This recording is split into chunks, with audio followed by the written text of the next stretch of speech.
প্রতিদিন একই রকম খাবার খেতে খেতে মুখের স্বাদ বদল করার জন্য মাঝে মাঝে মাশরুমটা খেতে বেশ ভালোই লাগে।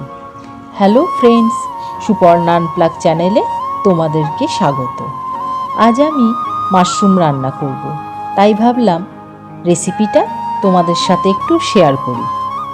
আজকাল সব জায়গায় এই রকম প্যাকেট করা মাশরুম পাওয়া যায়, ফ্রেশ এবং পরিষ্কার পরিচ্ছন্নই থাকে, তবুও সাবধানতা অবলম্বন অবশ্যই জরুরি। প্রথমে আমি প্যাকেট থেকে মাশরুমগুলো একটা একটা করে পাত্রে ঢেলে নিলাম। মাশরুম রান্না করতে একদমই বেশি সময় লাগে না, রেডি করতে যেটুকু সময় লাগে।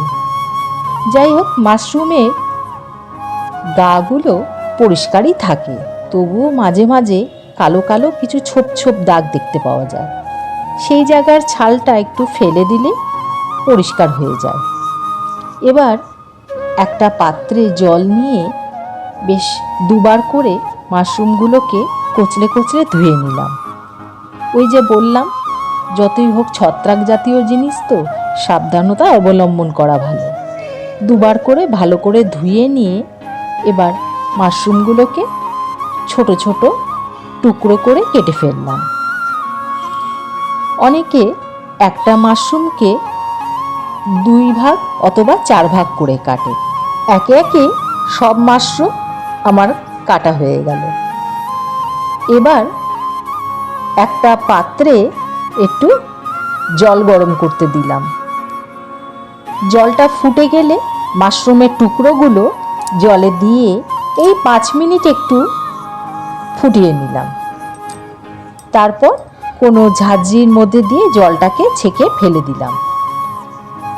ইতিমধ্যে মাশরুমের জন্য আমি মিডিয়াম সাইজের 2টো পেঁয়াজ, একটা ক্যাপসিকাম আর গোটা 5-6 রসুনের কোয়া আর ছোট এক টুকরো আদা কেটে নিয়েছি।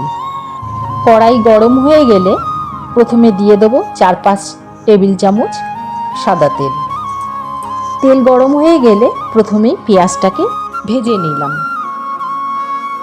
পেঁয়াজটা যখন একটু নরম হয়ে যাবে, হালকা ভাজা ভাজা হয়ে যাবে, তখন প্রথমে দিয়ে দেবো 1/2 চামচ রসুন বাটা আর ওই 1/2 চামচ আদা বাটা।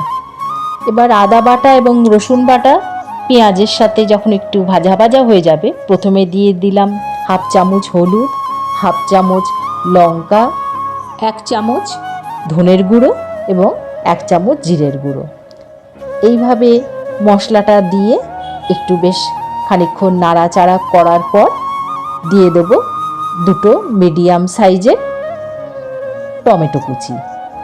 টমেটো কুচি দিয়ে একটু নাড়লেই টমেটো থেকে যে জলটা উঠবে সেই দিয়ে মশলাটা কষিয়ে নিতে হবে।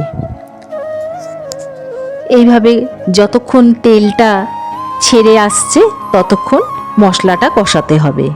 দিয়ে দিলাম 1 চামচ লবণ। মশলাটা প্রায় আমাদের কষানো হয়ে গেছে। এরপর দিয়ে দেবো কেটে রাখা ক্যাপসিকাম টুকরোগুলো, কারণ ক্যাপসিকামও খুবই নরম জিনিস।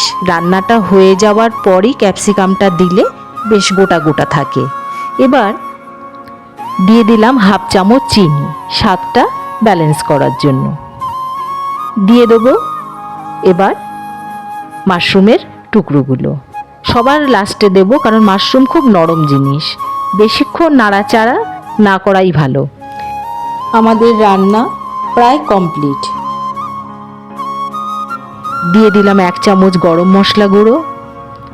সব কিছু একটু নেড়ে নিয়ে ছোট একটা বাটিতে 1/2 বাটি জল ঢেলে দিলাম একটু গ্রেভি হওয়ার জন্য।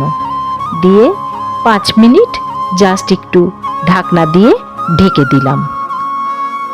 5 মিনিট বাদে ঢাকনাটা তুলে নিলাম। দেখো, জলটা একদম কমে এসেছে। মিশিয়ে দিলাম একটু ধনেপাতা কুচি। তৈরি হয়ে গেল আমাদের মাশরুম কারি উইথ ক্যাপসিকাম।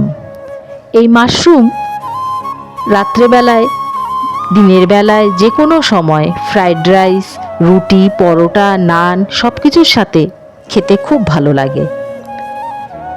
আমি আমার মতো করে বানালাম। অবশ্যই রেসিপিটা যদি ভালো লাগে তোমরা বানাবে এবং বন্ধুদের সাথে শেয়ার করবে।